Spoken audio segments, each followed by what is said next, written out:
بسم اللہ الرحمن الرحیم.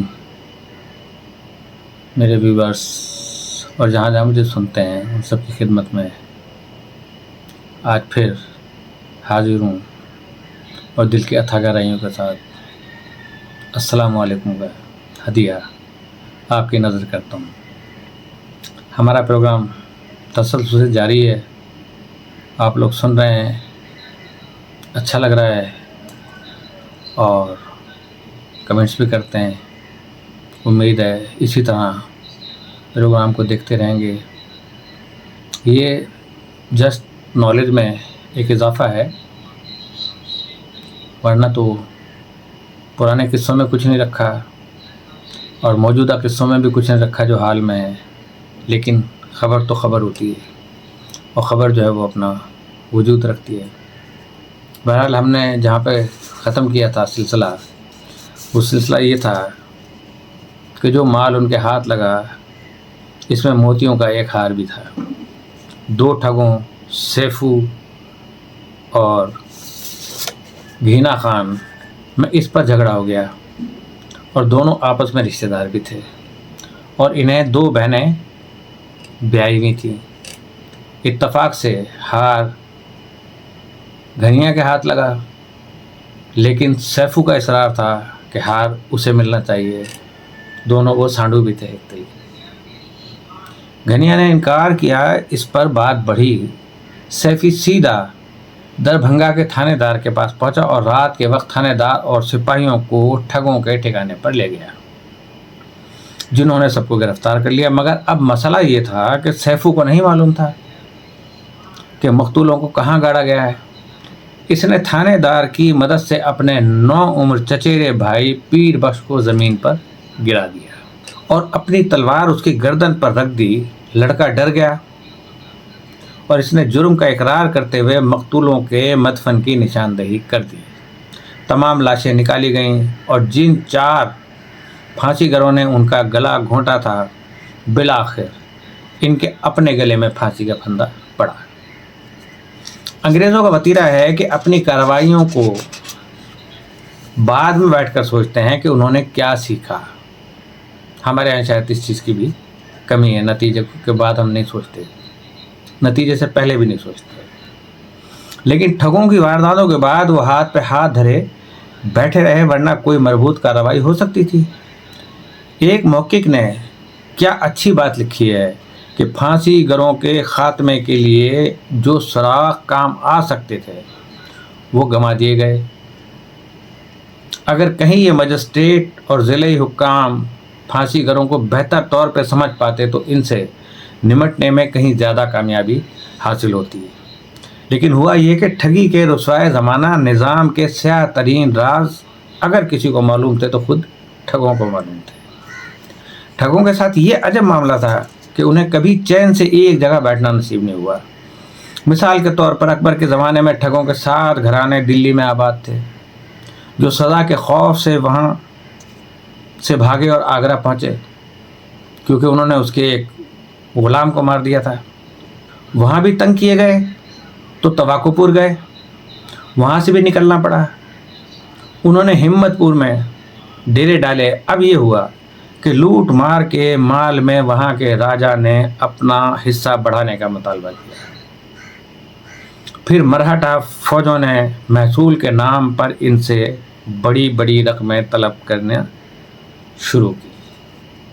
یہ محصول بھی اسی دور کی کہانی. سن 1800 میں رامپور کے والی نے بھی ٹھگوں کی کلائی مروڑی. چنانچہ وہ مجبور ہو کر سندھیا کی عملداری میں چلے گئے, یعنی ایک دوسرے شہر میں چلے گئے. غرض یہ کہ جب تک ٹھگ رہے ان کی جلا وطنی جاری رہی. جو لوگ بھاگ بھاگ کر بندیل کھنڈ میں آباد ہوئے ان کو بھی زمینداروں اور راجاؤں نے تنگ کیا. اس کے علاوہ لوٹ مار کے مال کی تقسیم میں ٹھگوں کا اپنے سرپرستوں سے اکثر جھگڑا ہوا اور وہ ایک علاقے سے نکالے گئے. 1823 میں جالون کے ٹھگ دکن کے علاقے میں دھکیلے گئے اور جہاں کہیں کمپنی بہادر کے حکام نے ان کے خلاف ہتھیار اٹھائے, ٹھگوں کو بھاگتے ہی بنی. یہ وہ زمانہ تھا کہ جب کسان اور محنت کش پوری عمریں ایک مقام پر گزار دیا کرتے تھے. لیکن ٹھگ نہ صرف اپنے ٹھکانے بدلتے رہتے بلکہ اپنی عرفیت بھی تبدیل کر لیتے تھے۔ اس دوران وہ نئے لوگوں کو اپنے گروہ میں شامل کرتے رہتے۔ یہ لوگ علاقے کے زمینداروں اور راجاؤں سے بنا کر رکھتے تھے اور ضرورت پڑنے پر ان سے قرض بھی لے لیتے تھے، جس پر انہیں 25 سے 50% تک انٹرسٹ، جسے بیاج کہتے تھے ہندی میں، کہ بیاج بھی دینا پڑتا تھا۔ مرنائی میں 10 سال سے آباد ایک افغان ٹھگ بدلو کا کہنا تھا کہ زمیندار ہمیں کھانے پینے کو دیتا تھا اور اس کے بدلے وہ جب چاہتا ہمارا کوئی گھوڑا، ہمارا پیسہ یا جو چیز اس کے ہاتھ لگی لے لیتا تھا۔ اپنے سرپرستوں سے بگاڑ رکھنے کا سوال ہی پیدا نہیں ہوتا تھا۔ اس کے بدلے وہ جب چاہتا ان کی خوشنودی کی خاطر ٹھگ اپنی زمین کا نہ صرف بھاری کرایہ دیتے تھے بلکہ کبھی کبھی لوٹے ہوئے مال سے بھی سب سے قیمتی شے دینی پڑتی تھی۔ زمیندار کو ناراض کرنا تو غضب تھا۔ ایک ٹھگ نے بتایا کہ لوٹے ہوئے مال میں سے ہمارا حصہ دینے سے پہلے ہمارا زمیندار کو اس کا حصہ دیتا اور اس حصے میں عام طور پر بہترین گھوڑا، اعلیٰ تلوار یا زیور شامل ہوتے تھے۔ اگر کبھی کسی زمیندار کو جل دینے کی کوشش کی گئی، اس کے آدمیوں نے اسے وہیں پہ دھر لیا اور اپنا حصہ طلب کرنے لگے۔ کہتے ہیں کہ سڑکوں پر دن دنانے والے بڑے بڑے دبنگ پھانسی گر ان زمینداروں کے سامنے بھیگی بلی بن جاتے تھے۔ ٹھگوں کی چھوٹی ٹولیاں، جن میں کہ 5 سے 10 اور بڑی ٹولیوں میں 15 سے 25 تک افراد شامل ہوتے تھے، ان کے سردار صوبے دار اور جمع دار کہلاتے تھے، لیکن اس کا یہ مطلب نہیں کہ وہ فوجیوں کی طرح منظم تھے، بلکہ جس کا جب جی چاہتا ٹھگ بن جاتا تھا، جب مناسب سمجھتا تھا اپنی کھیتی باڑی یا محنت مزدوری شروع کر دیتا تھا۔ ان لوگوں میں فرائض کی تقسیم ان کی صلاحیتوں کے مطابق ہوتی تھی، وہ ایسا ہی حصہ انہیں ملتا تھا۔ کچھ ٹھگ دیکھ بھال کرنے اور اطلاعات لانے پر مامور ہوتے تھے، جو ٹھگ دیکھنے میں اور بات کرنے میں مہذب اور تمیزدار ہوتے تھے۔ وہ راہ گیروں کے ساتھ چل کر اور باتیں بنا کر انہیں گروہ کی گرفت میں لاتے تھے۔ اسی طرح گلے میں پھندا ڈال کر مارنے کا کام تجربے کار اور توانا ٹھگوں کو سونپا جاتا تھا۔ ہلاکت کے وقت لوگوں کے ہاتھ پاؤں جکڑنے والے الگ ہوتے تھے، اسی طرح قبریں اور گڑھے کھودنے کا کام الگ ٹولیوں کو سونپا گیا تھا۔ اپنے شکار کو گرفت میں لانے کے لیے یہ لوگ نت نئے حربے استعمال کرتے تھے اور ایسی چالیں چلتے تھے کہ تفتیش کرنے والے حکام سن کر دنگ رہ جاتے تھے۔ ایک بار لکھنؤ میں پکڑے جانے والے ٹھگ قید خانے میں بیٹھے ایک دوسرے کو اپنے کارنامے سنا رہے تھے کہ ایک پولیس افسر ان کی باتیں سنی تو حیران رہ گیا۔ یہ لوگ کہہ رہے تھے کہ انہیں راہ میں ایک مغل ملا کہ جو شاندار گھوڑے پر بیٹھ کر ہر طرح کے ہتھیاروں سے لیس ہو کر اپنے 2 مسلح محافظوں کے ساتھ پنجاب سے اودھ جا رہا ہے۔ راہ میں اسے ایک قافلہ ملا جو خوش لباس اور مہذب نظر آتا تھا۔ قافلے والوں نے مغل حاکم کو باتوں میں لگانا چاہا، لیکن وہ راہزنوں کی چالوں سے واقف تھا، اس نے انہیں دھتکار دیا۔ اگلی صبح اسے راہ میں ویسا ہی ایک اور قافلہ ملا، لیکن یہ لوگ دیکھنے میں مختلف تھے اور یقیناً مسلمان تھے۔ انہوں نے بھی مغل افسر کو باتوں میں لگانا چاہا۔ افسر نے انہیں بھی ڈانٹ ڈپٹ کر ان سے پیچھا چھڑایا۔ شام کو سرائے میں کچھ لوگ ملے جنہوں نے افسر سے تو نہیں، البتہ اس کے 2 ملازموں سے دوستی کر لی۔ اس بار بھی مغل افسر کا ماتھا ٹھنکا اور اس نے لوگوں سے پیچھا چھڑایا۔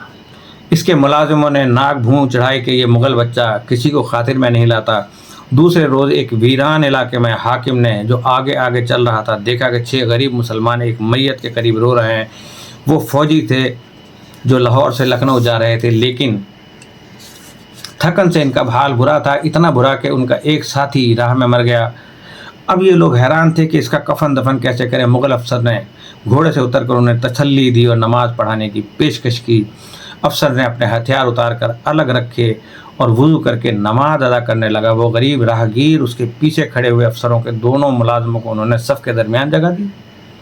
نماز کے دوران میں ایک نے صدا لگائی تمباکو لاؤ، پلک جھپکتے میں مغل افسر اور اس کے دونوں ملازموں کی گردنوں میں رومال کے پھندے ڈال دیے گئے۔ ادھر ان کا مردہ ساتھی اٹھ بیٹھا اور قریبی کھودے گئے گڑھے میں تینوں کو اوپر تلے گاڑ دیا۔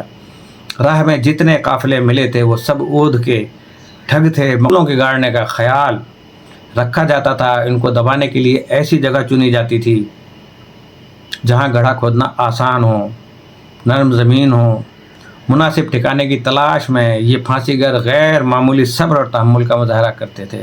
سن 1830 کے عشرے میں ایک برطانوی افسر کو پتہ چلا کہ کبھی کبھی تو یہ لوگ مسافروں کے ساتھ کئی دن اور بعض اوقات کئی ہفتے سفر کرتے اور ان کے ساتھ اٹھتے بیٹھتے ہیں، کھاتے پیتے، سونا جاگنا انہی کے ساتھ ہوتا، یہاں تک کہ روزہ نماز بھی ان کے ہمراہ ادا کرتے اور آپس میں محبت کی پینگیں بڑھاتے، بس کسی روز موقع پاتے ہی سب کو مار ڈالتے۔ 1820 میں ٹھگوں کی ایک ٹولی اپنے شکار مسافروں کے ساتھ محبت بڑھاتے تقریباً 20 دن پیدل چلی اور 200 میل کا فاصلہ طے کرنے کے بعد ان محبت کے مارے مسافروں کو موت کی نیند سلا کر آگے بڑھ گئی۔ تو یہ گلا گھونٹنے پر اتنا اصرار کیوں تھا؟ شاید اس کا ایک سبب یہ تھا کہ خون خرابہ کرنے میں پکڑے جانے کا خطرہ زیادہ تھا، ساتھ میں خنجر اور تلواریں لے کر چلنے میں بھی بہت خطرے تھے، جبکہ کندھے پر پڑے ہوئے یا کمر بند میں گھڑے ہوئے رومال کو آلہ قتل سمجھنا مشکل تھا۔ کہا جاتا ہے کہ مغل دور میں ایسے قتل کی سزا سخت نہیں تھی جس سے کہ خون بہا لیا جائے۔ خنجر یا تلوار کے بغیر قتل ہونے والے کو درے مارے جاتے تھے، اور جب وہ مقتول کے کنبے کو خون بہا ادا کر دے اسے قید میں رہنا پڑتا تھا۔ مسافروں کو عموماً شام کے وقت مارا جاتا تھا۔